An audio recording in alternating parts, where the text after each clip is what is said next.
Gold, trusted gold buyers. మీరు తాకట్టు పెట్టిన బంగారాన్ని విడిపించి ఈ రోజు ఉన్న మార్కెట్ ధరకు కొనబడను. హాయ్, హలో, నమస్తే, welcome back to iDream media. Vaishnavi ఒక మంచి అమ్మాయి అని చెప్పొచ్చు, ఒక మంచి కూతురు అని చెప్పొచ్చు, అలాగే ఒక మంచి భార్య కూడా.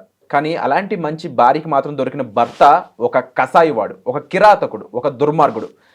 ముక్కు పచ్చల నా అమ్మాయిని నిజంగా కడుపులో పొడిచి మరీ చంపేశాడు ఆ దుర్మార్గుడు. అయితే ఇలాంటి కేసులో అతనికి అలాగే అతని కుటుంబ సభ్యులు ఈ హత్య జరగడానికి వాళ్ళ మదర్ కూడా చాలా ప్రేరేపించారు. కాబట్టి తనకి కూడా ఎలాంటి శిక్షలు పడతాయో తెలుసుకుందాం. ఈ విషయాలు మనకు ఎక్స్ప్లెయిన్ చేయబోతున్నారు హైకోర్టు అడ్వకేట్ అయిన పృథ్వీ గారు. సార్తో మాట్లాడదాం. నమస్కారం సార్. నమస్తే విరాట్. సార్, ఇప్పుడు వైష్ణవి హత్య కేసు ఏదైతే ఉందో సంచలనం క్రియేట్ చేస్తూ ఉంది. ఆ అమ్మాయి ఒక యూట్యూబర్, అలాగే తను ఎంత మంచి కూతురు అని చెప్పడానికి ఎగ్జాంపుల్ వాళ్ళ అన్నలు, వాళ్ళ అమ్మగారు అనమాట. ఎప్పుడూ తప్పు చేయని ఆ అమ్మాయికి తను అడిగింది కదా, సో ఎంతో కొంత వాల్యుబిలిటీ ఉంటుందని చెప్పేసి ఆ అబ్బాయిని పెళ్లి చేయడం జరిగింది. కానీ ఇలాంటి దుర్మార్గుడు అవుతాడని చెప్పేసి వాళ్ళు కూడా కలగలేదు. ఇలాంటి వ్యక్తికి ఎలాంటి శిక్ష పడుతుందంట? అడిగిన వెంటనే ఒప్పుకుంటమే కాదు, ఆ అమ్మాయి పేరున 2 గుంటలు ల్యాండ్ కూడా మాదాపూర్ ఏరియాలో పెట్టడం జరిగింది.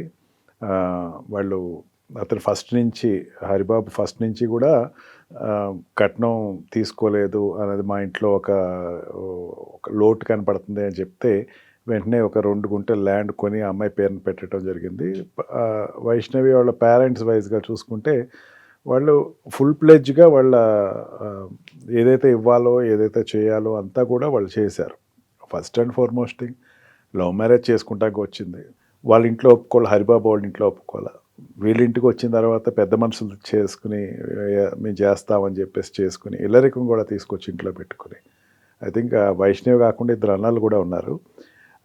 వాళ్ళు కూడా సహృదయంతో చెల్లికి కావాల్సినటువంటి సంబంధం ఇది మనం ఒప్పుకోవాలి అని ఒప్పుకుని అతన్ని ఇచ్చి పెళ్లి చేసి ఇంట్లో పెట్టుకుంటాం, ఆశ్రయం కలిగించడమే కాకుండా ఈ చనిపోయే వరకు ఏళ్ళింట్లోనే ఉంది. 6 months అయింది మ్యారేజ్ అయ్యి.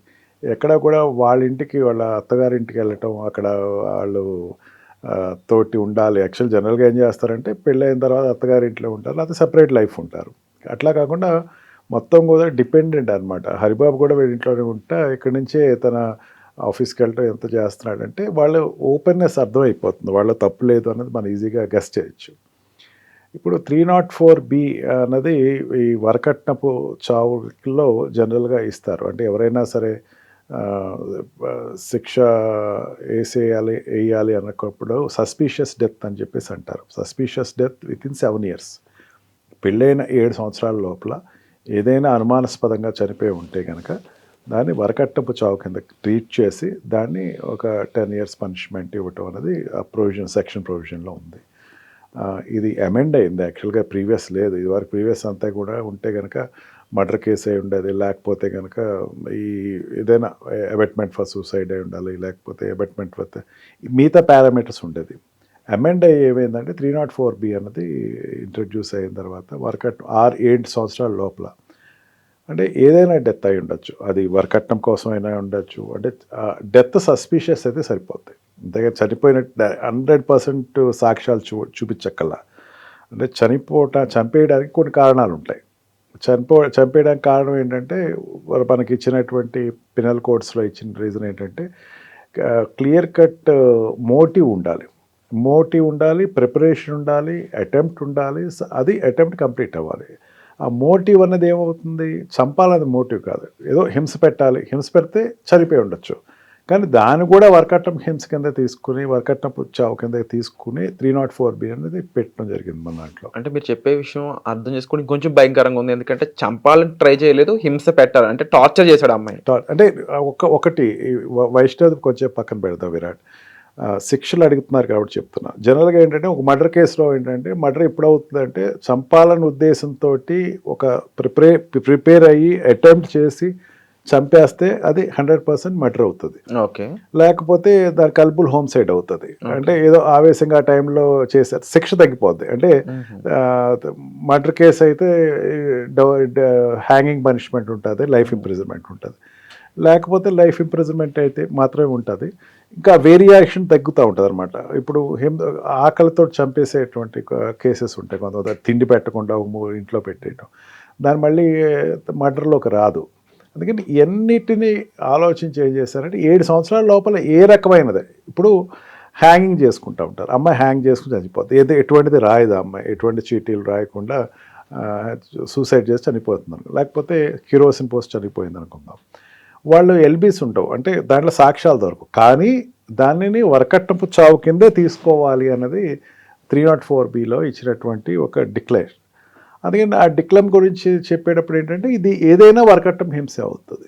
కానీ ఇక్కడ వైష్ణవి దగ్గరికి వచ్చేసరికి ఆ కేసు పెడతారు, మర్డర్ కేసు కూడా పెట్టేస్తారు.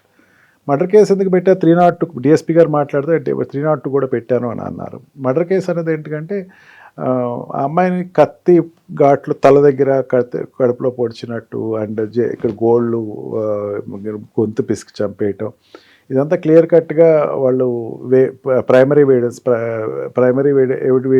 ఎవిడెన్సెస్ చూసుకుని వాళ్ళు 302 కూడా పెట్టడం జరిగింది.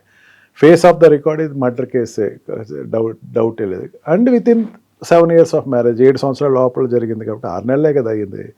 అందుకని దీన్ని వరకట్నపు చావు కింద రెండింటినీ కలిపి పనిష్మెంట్ ఇస్తారు. ఖచ్చితంగా ఇది హ్యాంగింగ్ పనిష్మెంట్ కేసే అని చెప్పచ్చు, అతనికి ఖచ్చితంగా ఉరేసి దగ్గర కేసే అనొచ్చు. ఆయనకి అతనికే కాదు, ప్లాన్ వేసిన వాళ్ళు కూడా ఇది ఎఫెక్ట్ అవుతుంది. నలుగురు తల్లిదండ్రులు ఎవరైతే ఉన్నారో వాళ్ళు, లేకపోతే ఆడపడుచులు ఎవరైతే ఉన్నారో వాళ్ళు, వీళ్ళందరూ కూడా దీంట్లో వాళ్ళ క్యాపిటల్ పనిష్మెంట్స్ వస్తాయి, క్లియర్ కట్గా ఎవిడెన్సెస్ ఇది వస్తాయి.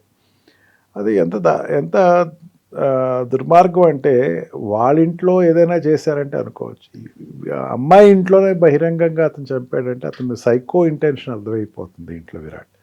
ఎంత సైకలాజికల్గా అతను డిస్టర్బ్ అయ్యాడు అంటే ఈ రోజుల్లో ఏమైపోతుందంటే వచ్చినటువంటి ఆడమ్మాయి డబ్బు తీసుకురాకపోతే చంపేస్తాం. అంటే ఇప్పటికీ కూడా ఈ కట్నం కోసం ఇలా హత్య జరుగుతుంది అంటే ఇది ఎక్కడో చోట ఇంకొక దుర్మార్గుని తయారు చేసే కథ కూడా అవుతుంది. సో అలా జరగకుండా ఒక భయం కలగజేయాలంటే నెక్స్ట్ ఇందులో ఎలాంటి ఇంప్లిమెంట్స్ జరిగితే ఆ స్కోప్ వస్తుంది, ఇది ఒక ప్రైమరీ ఎగ్జాంపుల్గా మిగిలిపోతుంది అనడానికి ఏం చెప్తారు? హ్యాంగింగ్ పనిష్మెంటే, అతన్ని ఉరేస్తే ఇంకోళ్ళకి ఒక ఇట్లా చేయకూడదు, మనం ఇట్లా చేస్తే మనకు కూడా ఉరేస్తారు, మనల్ని కూడా చంపేస్తారు అన్న ఫీలింగ్ క్రియేట్ అవుతుంది. ఈ ఖచ్చితంగా అన్నీ ప్రిపేర్డ్ అయ్యి చేసినటువంటి సడన్ యాక్షన్ అయితే కాదు.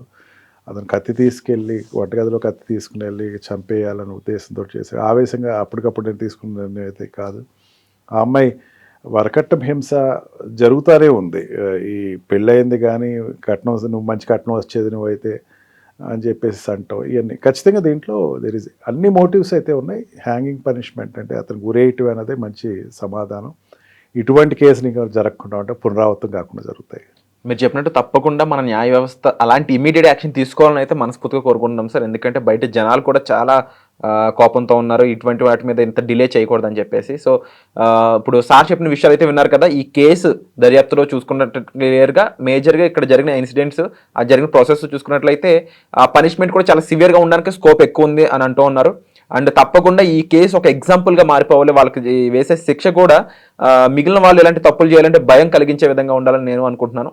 సో తప్పకుండా మీరేమనుకుంటున్నారో మన కామెంట్ సెక్షన్లో మెన్షన్ చేయండి. వచ్చే ఎపిసోడ్లో మళ్ళీ కలుద్దాం. Thank you so much.